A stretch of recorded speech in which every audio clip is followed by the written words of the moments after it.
KIMT News 3, coverage you can count on. This is KIMT News 3's Midday. Good afternoon, and thank you so much for joining us here on Midday. I'm Brooke McKivergan.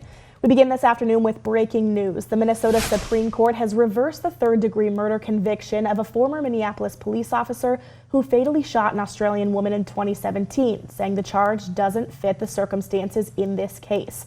So Mohammed Noor was convicted of third-degree murder and second-degree manslaughter in the death of an Australian woman who called 911 to report a possible sexual assault. He was sentenced to 12.5 years on the murder count, but was not sentenced for the manslaughter count.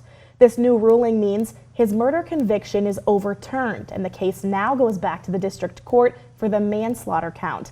He's already served over 28 months of his murder sentence. If he is sentenced to the presumptive 4 years for manslaughter, he could be eligible for supervised release at the end of this year.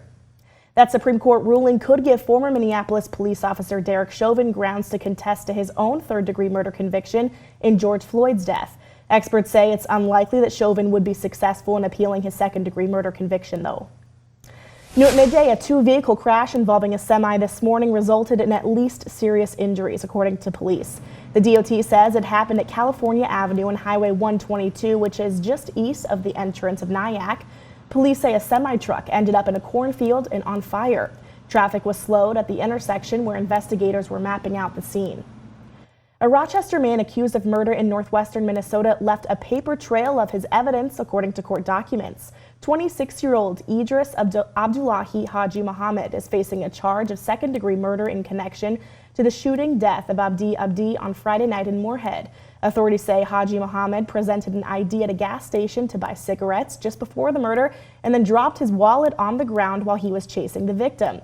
Haji Muhammad was also arrested back in 2017 in Rochester, and then he was charged with attempted murder. That case ended in a plea deal where he was sentenced to just 1 year in jail. This morning started off with some fog across the area having an impact